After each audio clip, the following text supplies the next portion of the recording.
ठंडा मतलब Coca Cola. कुछ इस तरह की इमेज क्रिएट करके आज के टाइम में कोका कोला ने अपनी मोनोपोली क्रिएट कर ली है। और आपको जानकर हैरानी होगी कि आज के मार्केट में मैक्सिमम सॉफ्ट या तो कोका कोला के अंडर में आते हैं या फिर पेप्सिको की, जैसे कि मिरिंडा, माउंटेन ड्यू और 7 अप, ये सब पेप्सिको के प्रोडक्ट हैं। वहीं थम्स अप, माजा, फैंटेसी, स्प्राइट और लिम्का कोका कोला की हैं।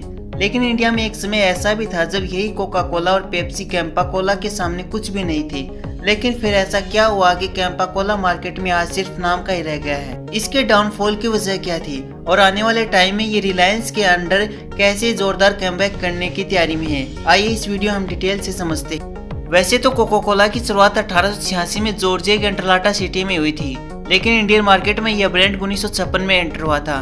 शुरुआती काल कोका कोला के लिए बहुत सुनहरे साबित हुए थे, क्योंकि इंडियन मार्केट में इसने मैसिव सक्सेस अचीव, खूब प्रॉफिट कमाया था। एक्चुअली में कोक के सक्सेस पीछे का मेन रीजन था इसका कोई भी कॉम्पिटिटर न होना, क्योंकि इंडिया में फॉरेन एक्सचेंज रेगुलेशन एक्ट यानी फिरा लागू हो चुका था, जिसके अकॉर्डिंग हर फॉरेन कंपनी जो इंडिया में अपना बिजनेस ऑपरेट कर रही थी, उन्हें अपनी कंपनी का 60% शेयर, प्रोडक्ट को रिलेटेड टेक्निकल इन्फॉर्मेशन शेयर करनी होती थी। अब जो कि कोका कोला इंडियन मार्केट में पूरी तरह से पैर पसार चुकी थी, ऐसे में उसने यहाँ से बिस्तर समेटने की जगह 60% शेयर देने में अपनी भलाई समझी। लेकिन कंपनी ने अपनी सीक्रेट रेसिपी और टेक्निकल इन्फॉर्मेशन को शेयर करने से साफ इनकार कर दिया, और यही वजह थी कि उस टाइम के प्राइम मिनिस्टर मोरारजी देसाई ने 1977 में कोका कोला को देश से बाहर का रास्ता दिखा दिया। अब कोका कोला के इंडिया से जाने के बाद भारत में भी एक ऐसी कंपनी थी जो बंद होने के कगार पर पहुंच गई, और वो थी प्योर ड्रिंक्स, जिसने शुरुआत से ही लेकर एंड तक कोका कोला की सारी बोतल्स मैन्युफैक्चर करने के अलावा टोटल मार्केटिंग, सेल्स, एडवर्टाइजमेंट का भी काम संभाला था। और यही वह वजह थी सरकार के इस फैसले से प्योर ड्रिंक के मालिक चरणजीत सिंह बेहद नाखुश थे, क्योंकि बात 2800 एम्प्लॉइज की रोजी रोटी और कारोबार बचाने की थी। अब उसी टाइम चरणजीत सिंह ने देखा कि भारत के लोग कोका कोला के एडिक्ट हो चुके हैं। ऐसे में उन्होंने 1977 में एक इंडिया सॉफ्ट ड्रिंक्स को लॉन्च कर दिया, और यही से हम सभी को मिली हमारी स्वदेशी सॉफ्ट ड्रिंक कैंपा कोला, जो मार्केट में आते ही पार्ले ग्रुप के सॉफ्ट ड्रिंक्स थम्स अप को टक्कर देने लगी। उसी साल यानी कि 1977 में इंडिया की एक और स्वदेशी सॉफ्ट ड्रिंक लॉन्च हुई, 777। लेकिन इसका टेस्ट लोगों को कुछ ज्यादा पसंद नहीं आया, जिसके चलते धीरे धीरे इसकी डिमांड मार्केट में फेड ऑफ होती चली गई। वहीं दूसरी तरफ कैंपा कोला लोगों को खूब पसंद आ रही थी, और गुजरते दिनों के साथ ये अपने मार्केट शेयर को भी एक्सपेंड करती जा रही थी। अब वैसे तो कैंपा कोला की एक्सपेंशन के पीछे का पहला रीजन था कोका कोला का बेस्ट अल्टरनेटिव बनना, लेकिन इसने अपने कमाल की मार्केटिंग स्ट्रेटजी से खूब सक्सेस हासिल की, क्योंकि कैंपा कोला ने अपने एडवर्टाइजमेंट से यूथ को टारगेट किया था और सबके दिलों में राज करने वाले सलमान खान को अपना ब्रांड एम्बेसडर बनाया।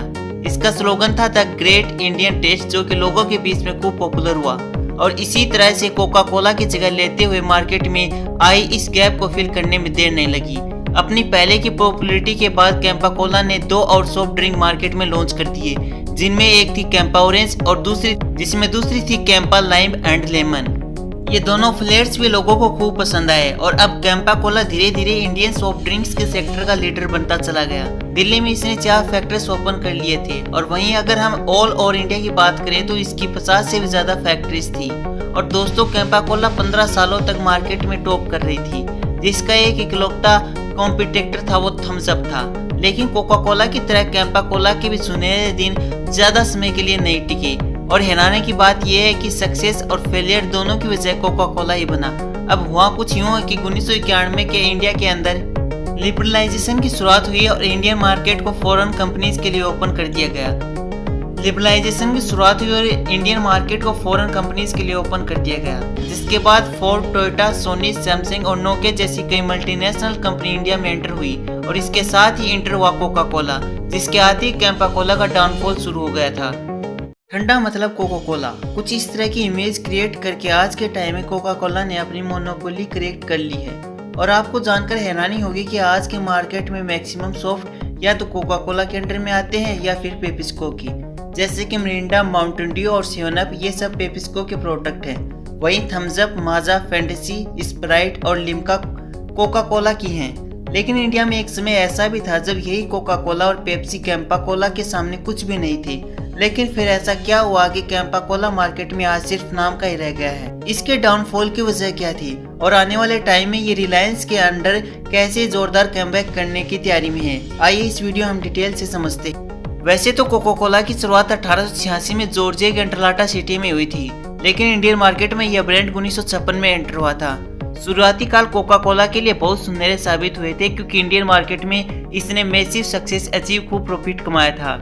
एक्चुअली में कोक के सक्सेस पीछे का मेन रीजन था इसका कोई भी कॉम्पिटिटर न होना, क्योंकि इंडिया में फॉरेन एक्सचेंज रेगुलेशन एक्ट यानी फिरा लागू हो चुका था, जिसके अकॉर्डिंग हर फॉरेन कंपनी जो इंडिया में अपना बिजनेस ऑपरेट कर रही थी, उन्हें अपनी कंपनी का 60% शेयर प्रोडक्ट को रिलेटेड टेक्निकल इन्फॉर्मेशन शेयर करनी होती थी। अब जो कि कोका कोला इंडियन मार्केट में पूरी तरह से पैर पसार चुकी थी, ऐसे में उसने यहाँ से बिस्तर समेटने की जगह 60% शेयर देने में अपनी भलाई समझी।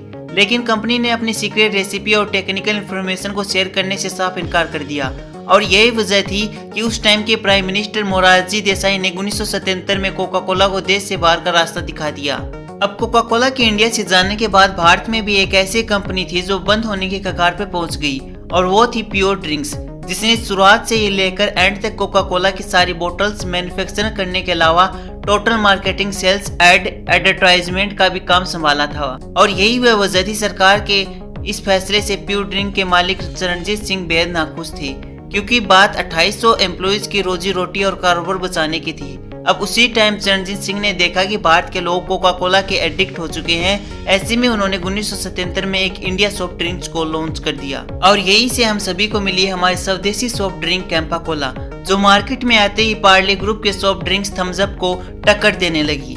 उसी साल यानी कि 1977 में इंडिया की एक और स्वदेशी सॉफ्ट ड्रिंक लॉन्च हुई, डबल 7, लेकिन इसका टेस्ट लोगों को कुछ ज्यादा पसंद नहीं आया, जिसके चलते धीरे धीरे इसकी डिमांड मार्केट में फेड ऑफ होती चली गई। वहीं दूसरी तरफ कैंपा कोला लोगों को खूब पसंद आ रही थी, और गुजरते दिनों के साथ ये अपने मार्केट शेयर को भी एक एक्सपेंड करती जा रही थी। अब वैसे तो कैंपा कोला की एक्सपेंशन के पीछे का पहला रीजन था कोका कोला का बेस्ट अल्टरनेटिव बनना, लेकिन इसने अपने कमाल की मार्केटिंग स्ट्रेटजी से खूब सक्सेस हासिल की, क्योंकि कैंपा कोला ने अपने एडवर्टाइजमेंट से यूथ को टारगेट किया था और सबके दिलों में राज करने वाले सलमान खान को अपना ब्रांड एम्बेसडर बनाया। इसका स्लोगन था द ग्रेट इंडियन टेस्ट, जो कि लोगों के बीच में खूब पॉपुलर हुआ, और इसी तरह से कोका कोला की जगह लेते हुए मार्केट में आई इस गैप को फिल करने में देर नहीं लगी।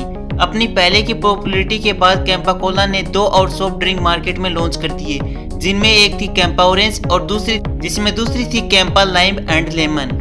ये दोनों फ्लेवर्स भी लोगों को खूब पसंद आए, और अब कैंपा कोला धीरे धीरे इंडियन सॉफ्ट ड्रिंक्स के सेक्टर का लीडर बनता चला गया। दिल्ली में इसने 4 फैक्ट्रीज ओपन कर लिए थे, और वहीं अगर हम ऑल ओवर इंडिया की बात करें तो इसकी 50 से भी ज्यादा फैक्ट्रीज थी। और दोस्तों, कैंपा कोला 15 सालों तक मार्केट में टॉप कर रही थी, जिसका एक इकलौता कॉम्पिटिटर था वो थम्स अप था। लेकिन कोका कोला की तरह कैंपा कोला के भी सुनहरे दिन ज्यादा समय के लिए नहीं टिके, और हैरानी की बात यह है कि सक्सेस और फेलियर दोनों की वजह कोका कोला ही बना। अब हुआ कुछ यूं है कि 1991 के इंडिया के अंदर लिबरलाइजेशन की शुरुआत हुई और इंडियन मार्केट को फॉरेन कंपनीज के लिए ओपन कर दिया